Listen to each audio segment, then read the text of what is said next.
క్రీస్తునందు ప్రియమైన సహోదరి సహోదరులకు యేసుక్రీస్తు నామములో శుభములు. దేవుని యొక్క నూతనమైన కృప మీకు కలుగునుగాక. ఈరోజు దేవుడు మనకిచ్చిన మాట సామెతల గ్రంథము 19వ అధ్యాయము 20వ వచనం. నీవు ముందుకు జ్ఞానివగుటకై ఆలోచన విని ఉపదేశము అంగీకరించము. ఈ మాటలు సొలొమోను మహారాజు తెలియజేసినట్లుగా మనము చూడగలమనట. ఇక్కడ ఆయన తెలియజేస్తున్నారు కదా, నీవు ముందుకు జ్ఞానివగుటకై అంటే నువ్వు ముందున్న దినాలలో, నీ ముందున్న జీవితంలో, నీ ముందున్న భవిష్యత్తులో నువ్వు జ్ఞానివి అవ్వాలి అని అంటే ఏం చెయ్యాలి అనేది ఇక్కడ సొలొమోను 2 విషయాలు మనకు తెలియజేస్తున్నమాట. మొదటిది మనం చూసుకుంటే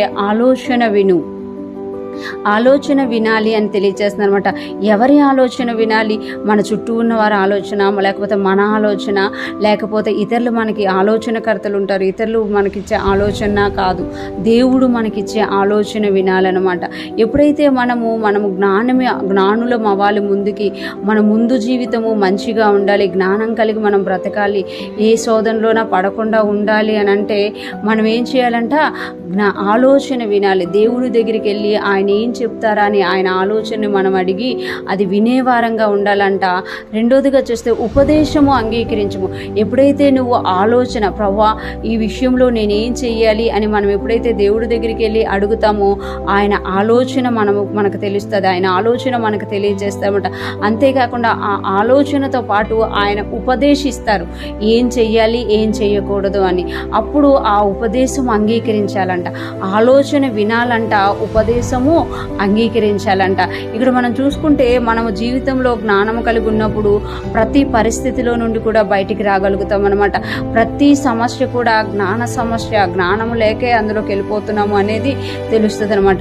ఇక్కడ చూసుకుంటే ప్రతి విషయంలో కూడా మనము జ్ఞానం కలిగి ఉండాలి, మన భవిష్యత్తు అంతా కూడా వెలుగుమయంగా ఉండాలి అని అంటే మనము దేవుని ఆలోచన వినేవారిగా ఉండాలి.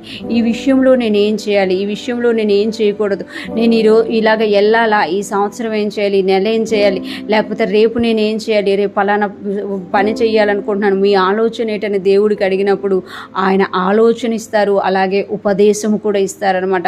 ఆయన ఆలోచన విని ఉపదేశం అంగీకరించాలంట. ఎప్పుడైతే దేవుడు చేసిన ఉపదేశమును మనం అంగీకరిస్తామో ఆ ఉపదేశం మనల్ని ఏం చేస్తుంది అని అంటే జ్ఞానవంతులుగా చేస్తుందంట. ఇతరుల కన్నా మనము జ్ఞానము కలిగి ప్రవర్తించే వారంగా ఉంటాం. చాలామందికి చూస్తూ ఉంటాము, ఎలాగ పడితే అలాగే వెళ్ళిపోతూ ఉంటారు, ఎవరికి ఏది నచ్చితే అది చేసేస్తూ ఉంటారు, కానీ చివరికి వచ్చేసరికి అవి కొన్ని నష్టానికి గురి చేస్తూ ఉంటారు. కానీ ఎప్పుడైతే మనం దేవుని ఆలోచన విని ఆయన ఉపదేశమును అంగీకరించి మనము మన బాటలు వేసుకుంటూ ఉంటామో, ఆయన వైపు చూస్తూ మనము నడుస్తామో, మనము జ్ఞానము కలిగిన వారిగా అవుతామన్నమాట. మన ముందుకు జ్ఞానులుగా ఉంటామట. జ్ఞానము లేకే నా ప్రజలు నశించిపోతున్నారు అని దేవుడు చెప్తున్నారు.